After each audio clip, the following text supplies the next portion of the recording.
दोस्तों, लाइफ में एक ऐसी चीज है जो कोई नहीं चाहता है, but you can not escape from that. एक ना एक दिन, कभी ना कभी, किसी भी वे में, मतलब आपके पास वो आ ही जाता है, या तो आप उसके पास पहुंच ही जाते हो। Yes guys, I am talking about death. आप लोगों को अंदाजा लग चुका था शायद। चलो, जो लोग बीमार होते हैं, suppose if I am ill, I am sick, and मुझे थोड़ा सा टाइम मिल जाता है, मुझे थोड़ा सा आइडिया लग जाता है कि हाँ, डेथ आ रहा है, I am near to death, I can prepare my self, my family can prepare death, मतलब मेरा फैमिली भी प्रिपेयर कर सकता है। बट उनका क्या, जिनका एक्सीडेंटल डेथ होता है या तो जिनका जान ले लिया जाता है ऑल ऑफ अ सडन, कोई आके मार के चला जाता है, तो उनका क्या। अब इस इंसिडेंट का, जो आज का जो इंसिडेंट है, हॉरेन टेरॉन सर का ही पकड़ लीजिए। वो सो रहे थे, उनको नींद पे ही, मतलब वो जब सो रहे थे उनको मार के लोग चले जाते हैं, किलर्स चले जाते हैं। उनको ये भी आइडिया नहीं लगता है कि वो मरने वाले हैं, मतलब all of a sudden is gone basically. वो अपने नींद से कभी जागे ही नहीं, he never woke up from his sleep. तो इनमें ऐसे क्या होता है, इसके बाद जो लोग चले जाते हैं, जो लोग मर जाते हैं वो तो मर ही गए, बट जो लोग रह जाते हैं ना, वही लोग सफ़र करते हैं, जो फैमिली वाले हैं। जैसे हमने सफ़र किया था, जैसे हमारे पापा का जब इंसिडेंट हुआ था। तो यस गाइज, तो ये जो एपिसोड है, एपिसोड 5 है हॉरेन टेरॉन के ऊपर। और हॉरेन टेरॉन के साथ 2 विक्टिम और है, बोरहानी टेरॉन एंड विपुल टेरॉन। बाकी दोनों कौन है, मैं आप लोगों को आगे वीडियो में, एपिसोड में आप लोगों को पता चल जाएगा। मीनवाइल, जो लोग इस वीडियो में नए हैं, मैं आप लोगों को बताना चाहता हूँ कि ये वाला वीडियो, ये 5th एपिसोड है। इससे पहले मैंने 4 एपिसोड रिलीज किया है, डिस्क्रिप्शन मैंने नीचे दिया हुआ है, आप लोग जाके देख लीजिएगा। एंड अभी मैं इंट्रोडक्शन पार्ट इस वीडियो में ऐड करूंगा, जो एक परमानेंट वीडियो है, मैंने बना के रखा था, इसको हर वीडियो में मैं ऐड कर देता हूँ, so that people can understand why secret killings क्यों हुआ था असम में। तो यस गाइस, जो लोग देख चुके हैं उन लोगों को देखने की जरूरत नहीं है, डायरेक्ट इस पार्ट को स्किप कर दीजिए, थोड़ा सा लंबा है, नीचे टाइमलाइन दिया हुआ है, आप लोग नहीं तो यहाँ पे टाइम देख लीजिए कहाँ तक आप स्किप कर सकते हो। जो लोग नए हैं, इस पार्ट को मिस मत कीजिएगा, बिकॉज यहाँ से आप लोगों को पूरा समझ में आएगा कि सीक्रेट किलिंग्स हुआ क्यों था। तो चलो, सीक्रेट किलिंग्स क्यों हुआ था, इस बात को आप लोगों को समझाते हैं। सबसे पहले आप लोगों को समझना पड़ेगा अल्फा कौन है, ULFA। इसके लिए मैंने थोड़ा सा अपना लैपटॉप का हेल्प लिया है, क्योंकि सब कुछ याद नहीं रहता है और थोड़ा कुछ चीजें भूल जाता हूँ, इसलिए मैंने अपना लैपटॉप का हेल्प लिया है। Alpha is United liberation front of Assam, एक आर्म्ड मिलिटेंट ऑर्गेनाइजेशन, जिसे लोग एक्सट्रीमिस्ट ऑर्गेनाइजेशन भी कहते हैं, या तो एक रिवोल्यूशनरी ऑर्गेनाइजेशन भी कहते हैं। नाउ अल्फा का डिमांड ये था कि, डिमांड था नहीं है, अल्फा अभी भी एग्जिस्ट करता है। डिमांड ये है कि they wanted sovereign Assam, sovereign as in एक इंडिपेंडेंट, एक फ्री, एक ऑटोनोमस असम चाहिए था, जिसे आप लोग कह सकते हो कि Assam as a country, separate country ULFA को चाहिए। नाउ मैंने इसलिए अल्फा एक्टिव है बोला, क्योंकि अभी जो अल्फा है that is led by Paresh Barua. Paresh Barua lead कर रहा है, या तो he is the leader of alpha. इससे पहले अल्फा के 2 ग्रुप्स थे, मतलब कुछ सालों पहले दे वर पीस टॉकर्स, जो बाहर आए थे गवर्नमेंट के साथ पीस अकॉर्ड साइन करने के लिए, अपना डिमांड्स मतलब बोलेंगे और गवर्नमेंट के साथ ये सब बेसिकली इट्स एन एग्रीमेंट। तो अभी पीस टॉकर्स नहीं है, बिकॉज पीस टॉकर्स के साथ गवर्नमेंट ने पीस अकॉर्ड साइन कर लिया है, और द ओनली एग्जिस्टिंग इज जो परेश बरुआ है, परेश बरुआ जी ही अभी अल्फा को लीड कर रहा है। नाउ सिंस जब से अल्फा फॉर्म हुआ है, सिंस 7 अप्रैल 1979 से आज तक, इन 45 ईयर्स में बहुत अल्फा थे जिन्होंने आत्मसमर्पण किया, जिन्होंने सरेंडर किया। तो ये जो सरेंडर होके आए, तो इनको बेसिकली नाम दिया गया SULFA, SULFA, surrendered united liberation front of Assam. Once SULFA was formed, ULFA and SULFA के बीच में एक अंडरग्राउंड वॉर तो चलना ही था। Now let me show you कि इस बुक में, the secret killings of Assam के बुक में सीक्रेट किलिंग्स कैसे फॉर्म हुआ था, यहाँ पे क्या लिखा है, थोड़ा सा मैं आप लोगों को दिखाना चाहता हूँ। देखिए यहाँ पे क्या लिखा गया है, alpha was specially targeting Sulfa members who had surrendered and tried to settle down to new and peaceful lives. But the state never allowed them to have an easy way. They rather used them against Alpha, making them easy targets. The Sulfa members were desperate to hit back, as they both had the information about Alpha 10 introduction movements and, more importantly, illegal arms which they never gave up. The state government exploited the situation and unleashed them, creating a Frankenstein which only returned to haunt the state. Secondly, Alpha was also targeting the grassroots leaders of AGP, Ahom Gana Porikot. There was no provocation and many of them were killed just because they were AGP members. This had angered AGP leadership and they were waiting for an opportunity to hit back. Thirdly, there was the pressure from the union government as well as the unified command structure to act decisively. All this led to a series of secret killings under the direct patronage of the then state government of Assam. In short मैं आप लोगों को समझा देता हूँ कि यहाँ पे क्या लिखा है। देखिए, अल्फा के लीडर्स को पकड़ने के लिए, पीस टॉक्स पे लाने के लिए या तो मारने के लिए ही स्टेट गवर्नमेंट ने सिक्योरिटी फोर्सेस एंड साल्फा का यूज किया by harassing, torturing and murdering the relatives और the close acquaintances of ULFA. ये एक रिवेंज किलिंग भी है, बिकॉज यहाँ पे जैसे कि इस बुक में लिखा गया था कि एजीपी के जो कुछ लोगों को भी अल्फा ने मार दिया था एंड साल्फा को भी टॉर्चर करने लगा था। एंड ऊपर से एक यूनियन गवर्नमेंट से भी एक प्रेशर था कि इनको बाहर के लेके आना है, पीस टॉक्स पे लाना है या तो इनको पकड़ना है। तो इसीलिए ये जो फॉर्म हुआ, जब सीक्रेट किलिंग्स फॉर्म हुआ, the problem is only 99% of the innocent people का लोगों का ही जान गया। 99%, जिनमें से एक मेरे फादर थे लेट डिम्बर राजकोट, जिनको अपने ऑफिस में मार दिया गया just because he is an eldest brother of Aurobindo Rajkot, the x chairman of United liberation front of Assam. वैसे ही है उमाकांत गोगोई, लेट उमाकांत गोगोई, जिनका स्टोरी मैं आज आप लोगों को बताने जा रहा हूँ। और है late Horen Teron, late Rajesh Mishra, late Rajiv Koch, late Sukuri Boro and many more, जिनका इंसिडेंट्स मैं आप लोगों को आने वाले एपिसोड्स में बताऊंगा। इनका स्ट्रेटजी ये था कि शायद अगर वो अल्फा लीडर्स के रिलेटिव्स को मार देंगे तो शायद अल्फा बाहर आएंगे और इनको ये लोग नैप कर लेंगे, पकड़ लेंगे, कुछ भी करेंगे। बट ऐसा कुछ हुआ नहीं, इसमें खाली इनोसेंट लोगों का जाने गई। So now that you know ये सीक्रेट किलिंग ऑफ असम क्यों फॉर्म हुआ था, it's time to uncover today's incident. दोस्तों, आज का इंसिडेंट थोड़ा सा क्रिस्प वे में एक्सप्लेन करना चाहूंगा सो दैट ये थोड़ा सा लंबा ना हो जाए और मैं अपने लैपटॉप का थोड़ा सा हेल्प लूंगा देखने के लिए, ठीक है। सो हॉरेन टेरन के फैमिली रहने वाले थे लोखोड़ा थापोना विलेज से।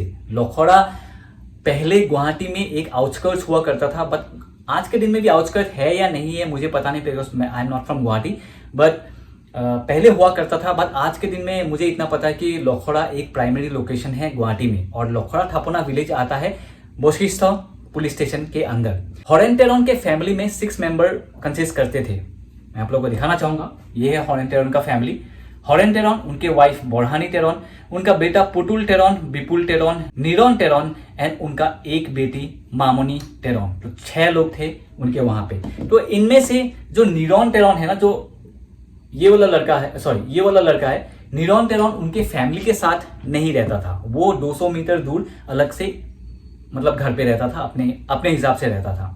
हॉरेन टेरन का फैमिली हंसी खुशी अच्छी तरह से आगे बढ़ रही थी अंतिल एक दिन पुटुल टेरन ने डिसाइड किया, सबसे ऊपर वाला, अब इनमें से कौन बड़ा है कौन छोटा है ये मुझे मालूम नहीं, बट पुटुल टेरन ने डिसाइड किया कि वो अल्फा ज्वाइन करेगा। इनफैक्ट उन्होंने अल्फा ज्वाइन कर लिया। 50+ हॉरेन टेरन, उनके वाइफ बोरहानी टेरन के लिए ये इंडिपेंडेंट असम क्या है, ये सोवरेन असम क्या है, उनके समझ के बाहर थे। उनके लिए यही इंपॉर्टेंट था कि एक लाइफ पीसफुली कैसे आगे लेके जाए, उनके लिए वही इंपॉर्टेंट था। एक हंसी खुशी फैमिली हो, वही इंपॉर्टेंट था उनके लिए। ऑलमोस्ट 7 महीने मेरे पापा के हत्या के बाद मार्च 8, 1999 को हॉरेन टेरन के फैमिली के साथ वो हुआ जो उन्हें पता भी नहीं था कि ऐसा कुछ होने वाला है। यहाँ पे एक्चुअली मार्च 8, 1999 बताया गया है, बट ये सुबह के 2:30 बजे तो मार्च 9 हो गया है। मार्च 9 सुबह के 2:30 बजे 1999 को कुछ 10 से 12 लोग हॉरेन टेरन के घर के अंदर जबरदस्ती घुसते हैं। उनमें से कुछ लोग गामूसा से मुंह ढका हुआ था। गामूसा हम लोग के असमीज में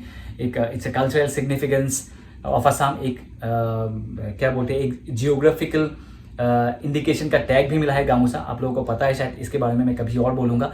तो कुछ लोग गामूसा लगा के आए थे और कुछ लोग काले कपड़े से अपने मुंह ढका हुआ था, तो इन लोगों को पहचान पाना मुश्किल था। तो जैसे वो लोग घर के अंदर गए तो सीधा उन्होंने गोली चलाना शुरू कर दिया। हॉरेन टेरन, विपुल टेरन और हॉरेन टेरन के वाइफ बोरहानी टेरन को जब सो रहे थे दे वर शॉट डेड, मतलब उनको नींद पे ही गोली मार दी गई। दे नेवर वोक अप, उनको पता भी नहीं चला कि उनका डेथ क्यों हुआ। तो ये जो किलर्स थे वो लोग गोली मारा और वो लोग मार के चले गए। मामूनी टेरॉन फॉर्चुनेटली बच गई। कैसे? क्योंकि मामूनी टेरॉन एक दूसरे कमरे पे सो रही थी। जैसे ही किलर्स ने आके गोली चलाना शुरू किया, वो अपने कंबल के नीचे ही बिना मूवमेंट किए अपने कंबल के नीचे ही छुपी रही, बिल्कुल आई नहीं। जब किलर चले गए तब वो आके बाहर आई और उन्होंने वो देखा जो एक भयंकर दृश्य था। मामूनी टेरॉन ने चिल्लाना चीखना शुरू किया और उसके बाद पूरा गांव वाले जाग गए। मतलब उस दिन का सुबह ऐसे हुआ था, चिल्लाना चीखना रोना वोना उससे ऐसे हुआ था। अब इस फैमिली में 3 लोगों की हत्या हुई। ऑरेन टेरॉन, उनके वाइफ बोरहानी टेरॉन, उनका बेटा विपुल टेरॉन। अब इनमें से 3 बच गए थे। एक है पुतुल टेरॉन, ऑब्वियसली पुतुल ने अल्फा ज्वाइन कर लिया था। सेकंड है मामूनी टेरॉन जो कंबल के नीचे छुपी हुई थी। तीसरा था नीरॉन टेरॉन। नीरॉन टेरॉन कैसे बच गया? क्योंकि just because he stayed away from his home, मतलब वो दूर 200 मीटर दूर रहते थे, तभी उनका जान बच गया। नीरॉन टेरॉन को उस रात को हुई गोलीबारी का आवाज सुनाई तो दिया था, मगर उन्हें लगा कि कोई हाथियों को भगाने के लिए पटाखा यूज कर रहा है। मतलब ऑब्वियसली गाँव में हमारे असम में एलिफेंट्स तो निकलते ही हैं, बहुत जगह में एलिफेंट्स निकलते हैं इंडिया में। तो एलिफेंट्स को भगाने के लिए एक तरीका जो यूज करते हैं फॉरेस्ट ऑफिसर्स या तो लोगों पटाखा फोड़ते हैं। तो उन्होंने ये सोचा कि ये जो पटाखा फूट रहा है ये शायद उसी का आवाज है हाथियों को भगाने के लिए। उनको वो नहीं लगा था। बट सुबह अराउंड 3:30 को उनको पूरे गांव वाले एंड इनफैक्ट मामूनी टेरॉन का रोना वोना चीखना चिल्लाना शुरू किया। दूर था, 200 मीटर्स दूर था, पर फिर भी सुनाई देता है गाँव में, बिकॉज बहुत शांत सा माहौल रहता है ना। तो उनको सुनाई दिया और सुनने के बाद वो अपने घर पहुंचे। जब वो घर पहुंचे ही वॉज स्पीचलेस, उनके मुंह से कुछ नहीं निकल रहा था, वो बेजुबान हो गया था। उनका दिमाग इतना भी काम नहीं कर रहा था कि इस इंसिडेंट के बाद जाके पुलिस में FIR दर्ज करें, वो भी उनके दिमाग में आया नहीं। बाद में इस घटनास्थल पे पुलिस अपने आप अराउंड सुबह 9:30 बजे आते हैं और जो गोलियों का एम्प्टी कार्ट्रिजेस है वो कलेक्ट करना शुरू करते हैं। बाद में गांव वाले ही मिलके डेड बॉडीज को MMC हॉस्पिटल पहुंचाता है गुवाहाटी में। उस टाइम पे MMC हॉस्पिटल कहा गया है, बट अभी का मालूम नहीं। तो आप लोग अगर मालूम है MMC हॉस्पिटल उस टाइम पे कौन सा हुआ करता था मुझे मालूम नहीं, आप लोग मुझे बताना।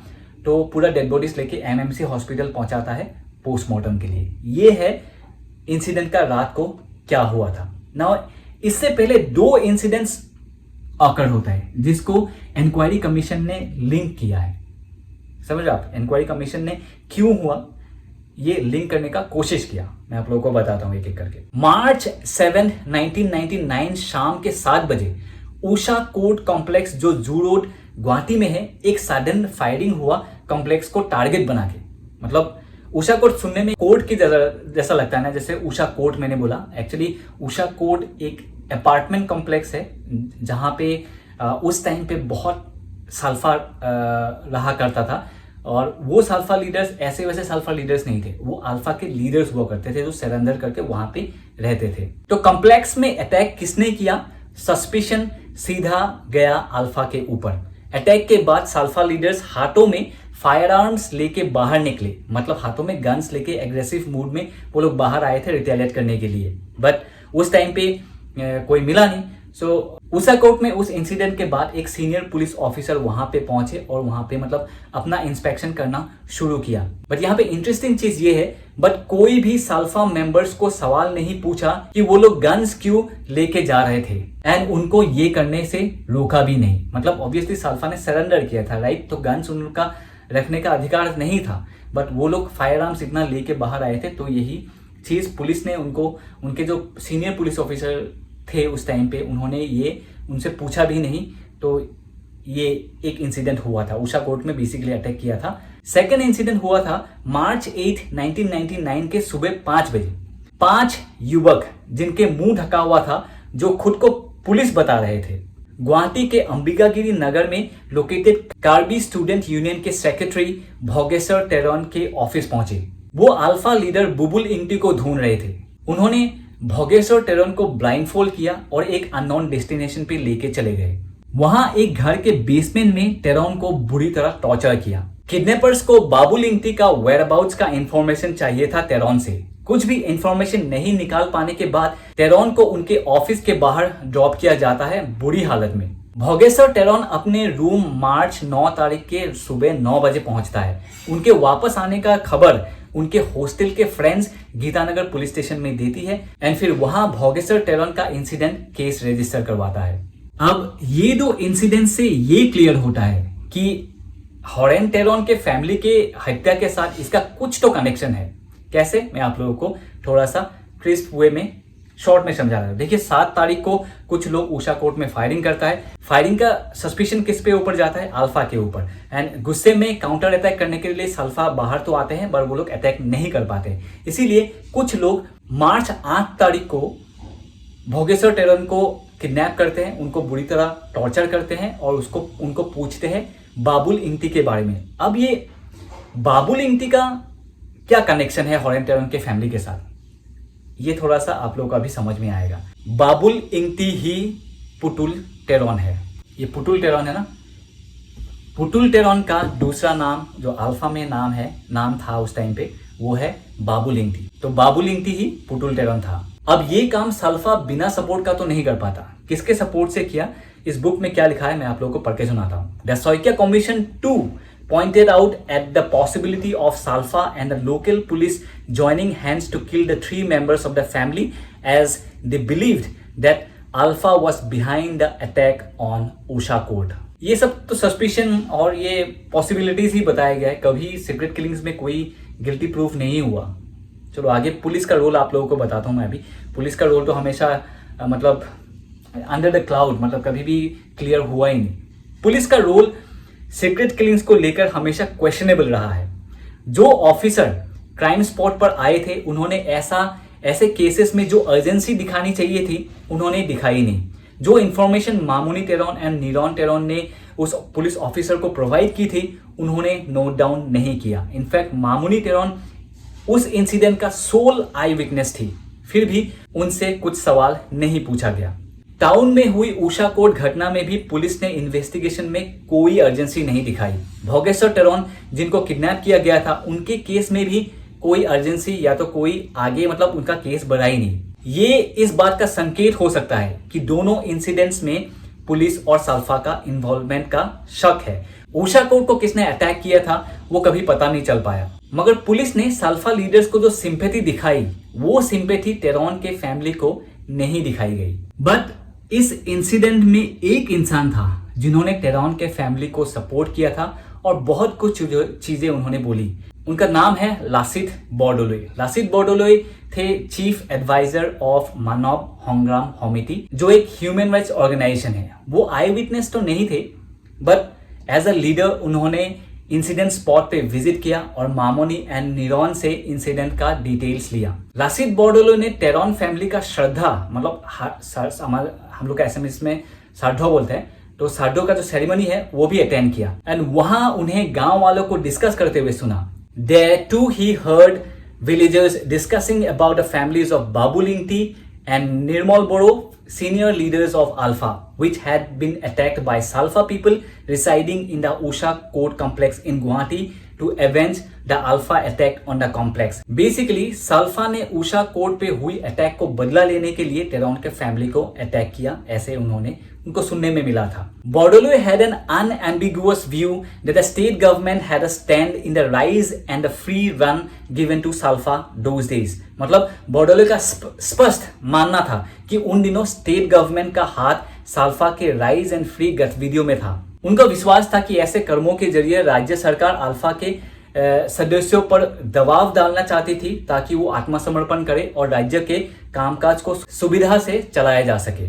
बोर्डोलोई ने ये भी कहा कि सीक्रेट किलिंग्स का जो इंसिडेंट हो रहा था ना, ये पुलिस वाले मतलब पुलिस के लोग उसको नजरअंदाज कर रहे थे, मतलब देखी पलायू ना देखा कोई दिसिल। उन्होंने ये भी दावा किया कि पुलिस ने साल्फा को ऐसे एक्टिविटीज के लिए गाड़ियां और अन्य मदद प्रदान की। मतलब ये जो इंसिडेंट चल रहा था, सीक्रेट किलिंग्स ये जो चल रहा था, तो पुलिस ने साल्फा को हेल्प किया था, गाड़ी वाड़ी दे के अलग अलग कुछ चीजें दे के उनको हेल्प कर रहा था। लासित बोर्डोलोई ने सैकिया कमीशन, जब इंक्वायरी कमीशन बिठाई गई थी तब उन्होंने एक ऐसा बयान दिया, उनका थोड़ा सा एंगल मतलब एक केस को एक नया एंगल दिया था।